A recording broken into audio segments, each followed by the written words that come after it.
This episode is brought to you by Lumina Growth Lab. At Lumina, we help professional learning and development consultants who are struggling with steady lead flow, consistent bottom line revenue, and scalability so they can finally have healthy margins, make more strategic decisions, and ultimately take their business to the next level. Most of the time, our clients come to us frustrated because nothing seems to work outside of word of mouth or referral-based growth.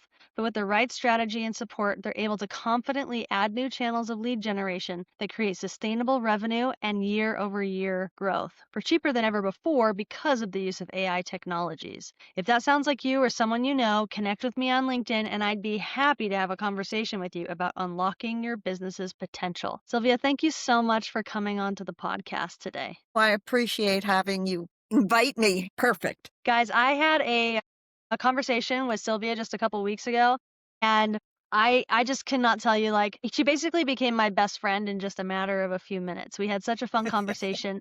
She had me laughing, and she was like dropping wisdom bombs as if like they all belonged on t-shirts. It was a really fun conversation. So I'm really excited to have her share her wisdom today. But before she gets going, I want to introduce her a little bit to you.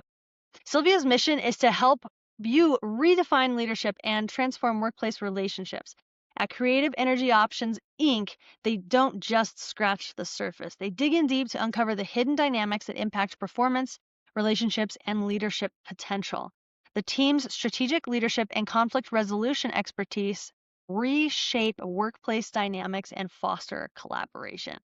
Okay, guys, she has decades of experience here. I'm so excited for her to just tell you all about it. So again, Sylvia, thank you so much for coming on the podcast today. Great. Let's get going. Okay, perfect. So for people that aren't as familiar with you, I would love for you to share a bit of your journey. You shared it with me when we first met, but I'd love for you to share like how you got into consulting because it's actually a very unique story, and it's almost like there was a plan that was bigger than you, and you kind of tripped into it, but it was like perfect for you. And so I'm very curious for you to share that story with the audience today. Well, you said it perfectly. I literally tripped into it. It wasn't anything I had planned. I didn't plan to work in the business world. I didn't plan to be a consultant. When I was in school, there were a few choices that women had back in the day. And I took one of the more unique choices, which was to become a psychologist.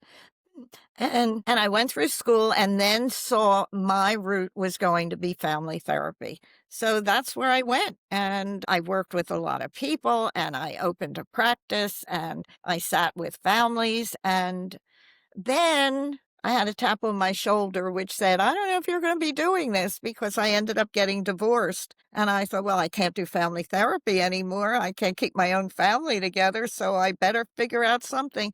And I decided I was going to go sell sweaters at Nordstrom's or Bloomingdale's or Macy's or something like that. And I met during that period my now husband, who said, but you've got some talent in that field of therapy. Why don't you just reframe it? And I said, well, no. And I hadn't started selling the sweaters yet. But anyway, he convinced me to do a program and we ended up partnering. And that's how Creative Energy Options came to be. Now, here's what's interesting. When we were creating this, it was creative energy, sounded really good. We weren't sure what the heck it meant, but it needed another word. And we came up with options, and it's CEO for short. So something was saying maybe you're going to go into a different work world, and everybody would just call us CEO. And one evening we were working with parents whose teenage daughters and sons were driving them a bit crazy, and the room was very full. And at the end of it, a man walked up to me. This was another tap on the shoulder. And I thought he was going to talk about a son or a daughter. And he said, will you come work with my senior leadership team? I mean, it was truly out of left field. And I looked at him and, very intelligently, I opened my mouth and I said, why? And he said, they're fighting. And I said, so what?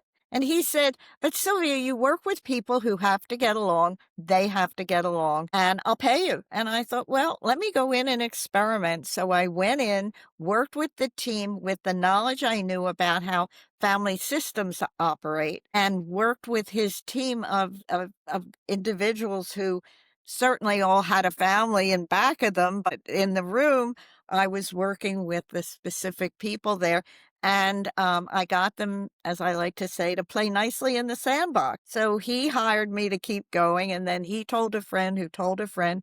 And CEO started to take on a whole other meaning. And all of a sudden, I realized that I'm in the world of consulting. So I'm in the process of writing a book, Lisanne, called Glimmers. And it's how head, heart, and gut, intellect, emotion, and intuition fit together for you to find what the next path for you is. And my story is that I really just had to follow the trail. And that's how I got to be a consultant. And I've worked all over the world and with large companies, family businesses, entrepreneurs, and it's been wonderful.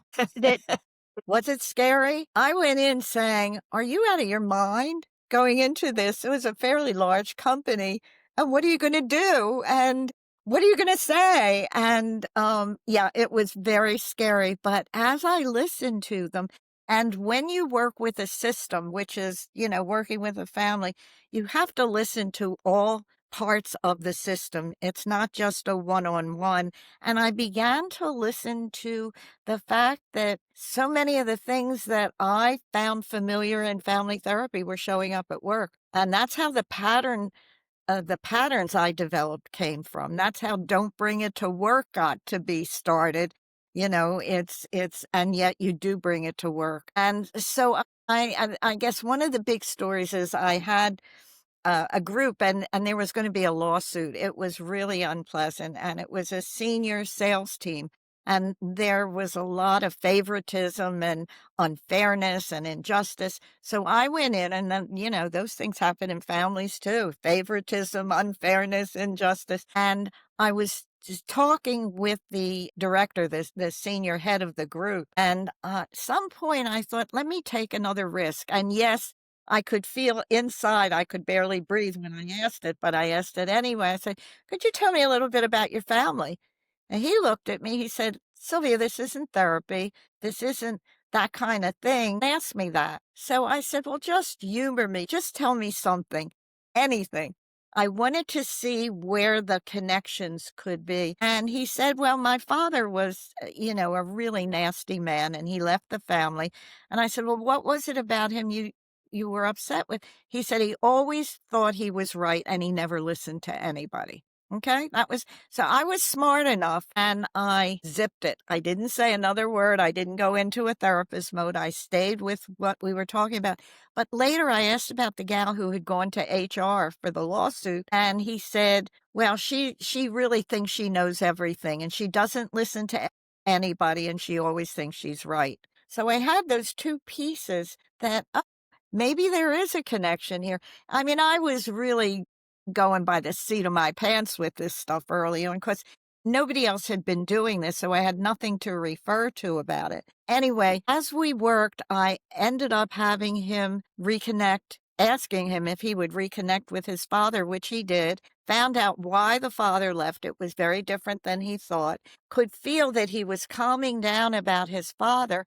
And with this gal he was so angry with, I began to have him ask her different questions. And by the lawsuit went away. And the good news is, you do this deeper work. It was successful, and they got incredible bonuses at the end of the year. And they had me keep working with them and going on trips with them. It was really fun.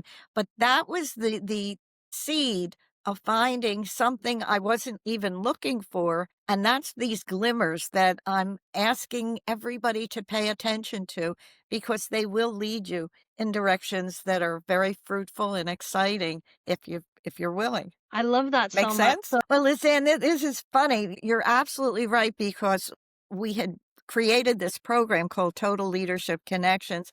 And back in the day, it was in a retreat setting. Now I'm doing it online, but it was in a retreat setting. It's a 4-session program. And one day I get a call from somebody and she said, "Hi, so-and-so's wife." So I did automatically, "Is everything okay?" And she said, "Yes." So I said, "Well, how can I be of help to you?" And she said, "Well, I'm just calling to say thank you." And I said, it was like my why. I said, "For what?" She said, "I'm not sure, Sylvia." She said, "But the kids and I have said that my husband, their dad, is asking different questions. He's different at home than he was, and his stress has gone down. I just thought you should know that. And then I began to see that it works both ways. You can look at the family and take it to work, or you can work at work and take it back to the family. It's a win-win either Oh, yeah. way. Well, it's interesting because as I look online, more and more people are saying there is no one size fits all in personal growth and in leadership. And everybody, it needs to go back and say, how did I get to be the way I am? What made this happen for me? And do the deeper work. It is deeper work, but it's a combination of both business and personal that pulls things together. I am currently writing it, and I am determined it will be finished before the last leaves fall off the trees in the parts of the country or the world where leaves fall off trees in the fall. Yeah. And it's interesting because it is like when you get that aha, or basically paying attention to, like, this man who was there for his adolescent children, who then asked me to come to work and to take the risk to say it may not work out, and sometimes it doesn't, but I'm going to do it anyway. But here's what happened is I began, as I listened to the people at work, I started to see very similar patterns to the patterns that you watch in the family. In other words, in a family, somebody is ultimately the pleaser, a female, but not necessarily. And a pleaser is somebody who will say yes to anything. In here, they're going, you've got to be kidding. I'm supposed to do what? But they don't want to create any havoc. So they'll say, sure, I'll do it until they're, pretty exhausted. So I came up with 13 of the original patterns that show up in childhood. And then I started to look at work to see where they are. And you'd be in a meeting and somebody would always be saying, sure, I'll take that on. And somebody will say, well, you have too much to do. No, no, I'll take it on, or they'll be asked and you can see in their face they don't want to, but they'll say, sure, I'll do it. And then you begin to see this pleaser personality show up. And then I looked at, and here's for me what happened. Here's the personal one. I was at a meeting early in a day, and it was very contentious, and I was facilitating, and I kind of got angry with all the arguing that's going on, and I went, that has to stop. And I kind of put my hand on the desk and made enough noise that they sort of quieted for a minute. And as we were leaving, somebody said, oh, that was really dramatic, Sylvia. And I thought, well, yeah, you needed a bit of drama here. Anyway, in the afternoon, different meeting, different people, different circumstance. I knew not to hit the table, but it was still a contentious meeting. And I went, wait a minute, wait a minute, wait a minute. We have to do it differently. And somebody rolled their eyes and they said, sometimes she's so dramatic. I didn't think going like that was that dramatic, but they did too. Then I get home and there is something about three. When something happens three times, you better pay attention. And my daughters were in college at the time, and one of them called and she was telling me something that was really frustrating. And I finally said, I don't know, Julie, that just doesn't work. And I was blah, blah, blahing. And she said, Mom, when you get that dramatic about something, nobody can talk to you. So I'm going to hang up and we'll talk a different day. Clunk. And I sat there looking at the phone going, drama, drama, drama. And my husband was sitting there and I said, do you see me as a drama queen? And he looked at me and said, you've got to be kidding. That's your middle name. And I thought, okay. There I go. And there are plenty of drama kings around, Lizanne. You know that, I know that. But if that's your propensity when things are going on to, have to make it larger than it is or say something, pay attention. Or when things are going on and you have to jump in and make sure that, you're going to say yes to no matter what as a pleaser, you begin to look at these patterns. And I don't know if, as we're talking, either of those fits for you, and I'm not asking you to share your pattern unless you really want to, but when you're in a group, do you have a tendency in one way or another to avoid or to be the super achiever or the rebel? What would you which With kind the of will that pleaser. be your question? When you were talking Uh-huh. about it, yeah, a question is The great. pleaser? When you were Okay. Look, if anybody it's all in Don't Bring It to Work. It's also in my women's book, Gutsy. But if anybody just wants the full list, they can email me, and I'll put this in here so we at Sylvia with a Y, Sylvia at ceoptions.com. So it's ceoptions.com.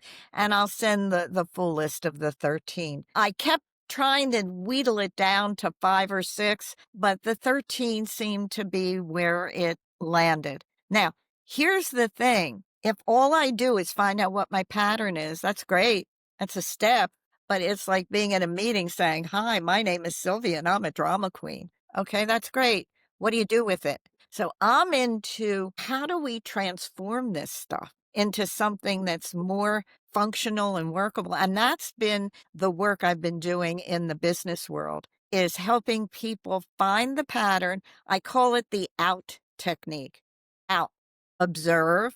That's what I had to do that day 3 times in a row, drama, drama, drama. I had to pay attention. So you have to observe where your pattern is, understand where it came from. And that's deeper work, looking back because these patterns start in the family. They begin there. For me, it was my older brother was king of the hill, and if I wanted to be heard, I just had to have a hissy fit. And it got deeply embedded in my nervous system. Oh, you want to be heard? Make a lot of noise. So then I realized there has to be a better way because I don't want people saying, oh my God, there she goes again, blah, blah, blah, blah, blah. And so I began to work with the transformations, and the drama queen or king becomes a good storyteller, which makes sense because the drama is high in adrenaline, it's high in dopamine. I mean, it actually feels good when you're out there doing this thing, but it doesn't serve. Whereas in storytelling, it has direction. And when you tell a story, there's a purpose to it. And that's where the transformation comes. And that's where I have been able to be more helpful to people in family therapy and also in the workplace. Well, in all the books I've written, all the books, 4, it's not that many, but in all the books I've written, their questions, and you can begin to look and answer the questions. Is your nature or is your tendency to always say yes? Is your nature to want to do everybody's work for them because they seem so tired? That's the martyr. Okay. Is your tendency when stress is high and conflict is there to leave the room, to say, I have to get out of here? And you begin to use the patterns and look at them. And there's a quiz on my website, on the CE Options website. There's a quiz you can take so you can begin to see what your primary patterns are. That's so wonderful. Then the understanding is, yeah, the understanding of it, you have to go back and really look at what happened in the family and, where you fit. And it's not as hard to do as it sounds. And it's not years and years and years of therapy. We've moved things. I mean, I guess I've never even thought of it till just this moment. You can go in AI and say, help me find the pattern. Here's what I usually do.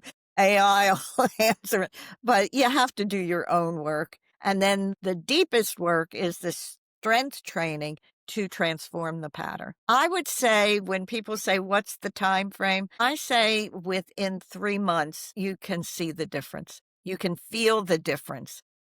Glimmers, head, heart, and gut. You can begin to intellectually see it. You can begin to feel it. And then somewhere in your tummy, you get to know that the intuition is that it's beginning to change. You I think about hope it. this is helpful. And you have to continue doing it. There's always, I always like the 80-20 rule because 80% of the time you'll catch yourself and get it. 20% of the time you'll fall into it and you just have to forgive yourself. We're humans, we're human beings. And yet as we keep working on ourselves, we can go to a next level of responsibility. And in leadership, it's really critical that we begin to see what the patterns are and how to change them. There's a company that I've been working with. It's an entrepreneurial company, and the founder, head of the company, he's absolutely brilliant, but he is a super achiever beyond anything I've seen. And the super achiever is somebody that is a me kind of guy or gal. You know, they always have to make sure you know how good they are and that they're better than everybody else. And with his team, somebody will say, I did XYZ, and he'll say, oh, that's really great. Well, let me tell you how I did it. And people were coming to me saying that he's impossible, this super achiever in him. And he had to look back and see, as an only child, he had some learning disabilities and he overcame them. He's, as I said, he's brilliant, but he's always having to prove himself to everybody. And so he saw it in his childhood. He actually went back and spoke with his parents and said, what was it like? And they said, well, you were always catching up and we were always praising you, and you always had to do 10 times extra to make sure things were good. So he saw where it came from, and then he began to see that there's a better way. And the super achiever becomes a creative collaborator.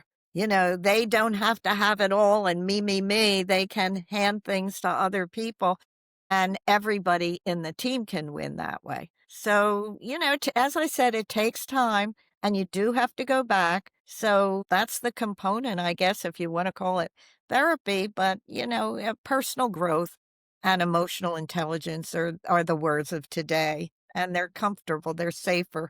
Therapy still has a feeling of I'm wrong and I don't know how to make it right. Yeah, being curious is really the thing that keeps us healthy and alive and creative, and saying, and then knowing that if in the curiosity you don't like what you find, you can always change it. You can restructure it. You can reframe the story, and you keep looking at how you can be the best person you can be. Well, that's one book. The other one is a shorter book based on Don't Bring It to Work, called Complete It or Repeat It.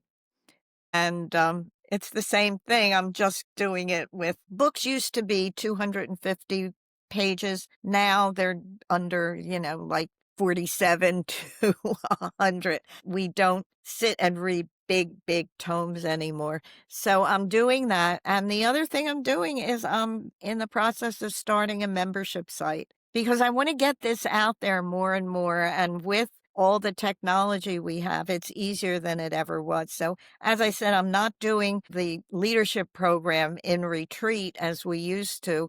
And there's an online course that's there, and I will be on the membership site 2 to 3 times a month for Q&A, and to go through each of the patterns and look at how they occurred. And let me give you one example for another pattern that's kind of interesting. And it's the super achiever I'm talking about is the next one is the rebel. And the rebel is always HR's nightmare, because, it's always something is unfair. And the rebel transforms into a community builder. And the first time I saw this, there was going to be, again, I get called in when there are going to be lawsuits because, they want to save the money. And it's better if people can begin to see how they can cooperate differently. And rebels often came from families where there were injustices as they watched their parents and as they were growing up, and they want to right the wrong. Now, you can have a bazillion lawsuits. It's not gonna right the wrong. It's gonna get you some money maybe, but that's all it's gonna do. And once you begin to go down and see, oh, there was this injustice, it was either coming up, growing up, and there were things around sexuality or around racial issues or whatever. And often once the rebel transforms, in this company where I went in, where there was gonna be a lawsuit about people not getting hired because of their sexual orientation, the changes that came about were really positive in the whole company, because the rebel was able to become a community builder and get all different points of view in a room so they could say, we're going to handle this differently, which they did. That whole Lawsuits story, I go love it. away. Lawyers may have to do something else, but go ahead. I think right now the best way is to go on the website. I'll say it again. It's CE Options, CEOPTIONS.com. And there's a lot of information and a lot of the other work that I've done with webinars and, white papers and stuff like that. And I do have a group of coaches who have been trained to work in this manner are available to go into companies and to work one-on-one with executives and leaders and directors in different organizations. Thanks. And you keep doing what you're doing. As I say, keep going and keep growing. Thanks, Lizanne.